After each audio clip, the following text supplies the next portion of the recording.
Ya, Assalamualaikum warahmatullahi wabarakatuh.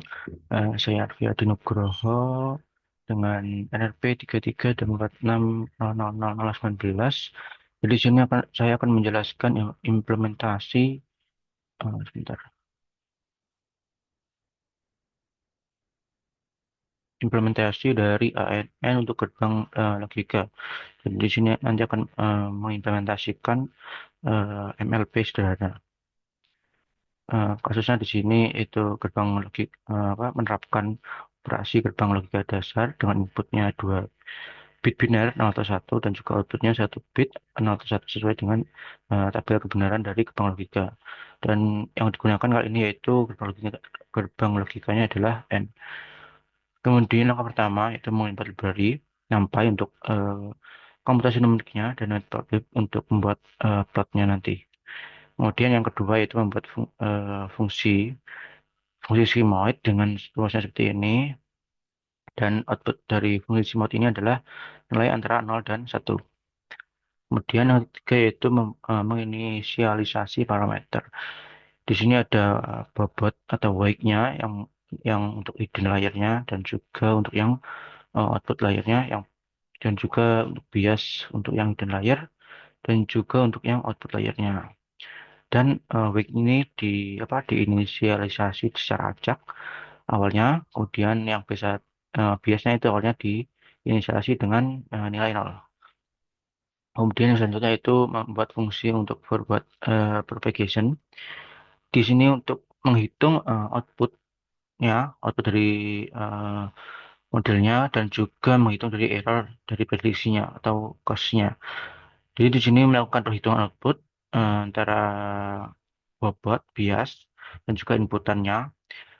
Yang di sini yang pertama hidden layer. Kemudian hasil perhitungan tadi akan dimasukkan ke dalam fungsi fungsi remote. Kemudian yang untuk yang A1 ini dari output yang hidden layer, yang kemudian yang A2 ini hasil dari perhitungan dari yang output layernya atau yang output akhirnya. Jadi di sini yang output akhirnya itu yang inputannya yang digunakan itu hasil dari output dari yang hidden layer. Kemudian di sini ada uh, variable case di sini untuk menyimpan nilai-nilai tadi. Kemudian di sini ada untuk menghitung dari error prediksinya dengan cost function log likelihood. Kemudian nilai cost ini semakin rendah itu berarti modelnya itu semakin akurat itu. Nah, kemudian selanjutnya itu fungsi backward propagation-nya di sini untuk menghitung gradien untuk menentukan perubahan parameter bobot dan bias agar error prediksinya itu seminimal mungkin.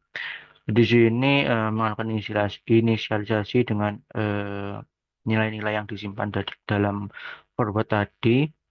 Kemudian di sini ini gradien untuk yang output dan yang ini gradien untuk yang hidden layer-nya. Kemudian nilainya disimpan untuk update parameter nanti. Nah, ini selanjutnya itu fungsi untuk mengupdate parameternya. Jadi fungsi ini untuk memperbarui parameter baik dan juga biasnya berdasarkan gradien tadi, yaitu dengan cara seperti ini: parameter lama dikurangi learning rate dikali gradien. Jadi nanti lamanya akan terupdate berdasarkan nilai gradiennya tadi. Kemudian learning rate di sini itu nilai yang menentukan perubahan parameternya. Kalau semakin kecil berarti perubahannya semakin lambat. Kalau besar itu terlalu besar itu berpotensi membuat model malah semakin tidak sangat stabil gitu. Nah, update parameter ini merupakan inti dari proses learning ini ya, karena parameternya terupdate sehingga akurasinya meningkat secara bertahap itu. Kemudian yang ketujuh, melakukan pencapaian model. Jadi di sini untuk input dengan kombinasi N, kemudian di sini outputnya berdasarkan output operasi N-nya. Kemudian di sini menginisialisasi parameter-parameternya. Di sini jumlah hidden layer-nya, jumlah neuron hidden layer-nya, jumlah input, kemudian dan juga jumlah outputnya. Di sini epoch atau iterasinya, dan juga loss di sini. Kemudian di sini pelatihannya dilakukan dengan cara seperti ini, perulangan. Jadi untuk melakukan iterasi, dengan setiap iterasinya akan melakukan feed forward, ini ya forward propagation, backward propagation, kemudian parameternya diupdate. Nah, kemudian setiap iterasi forward dan backward ini nanti parameternya itu akan diperbarui sehingga modelnya itu belajar dan akurasinya meningkat itu. Kemudian di sini untuk plotnya, plot loss versus epochnya atau iterasinya. Jadi di sini dapat dilihat loss value-nya atau errornya. Di sini apa namanya bertambahnya setiap bertambahnya epochnya ini nilai errornya itu semakin turun itu. Artinya modelnya itu semakin baik, baik atau akurat itu. Kemudian di sini melakukan pengujian. Di sini inputnya seperti ini. Kemudian dilakukan ini forward location menghitung ininya outputnya.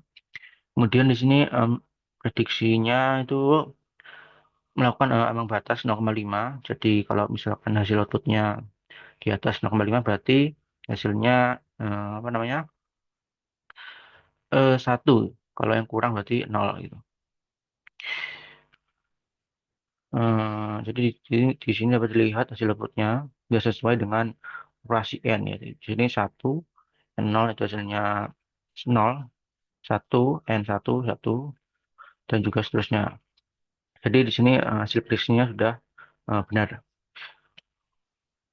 Oke, mungkin sekian dari saya. Apabila ada kurangnya, mohon maaf. Wassalamualaikum warahmatullahi wabarakatuh.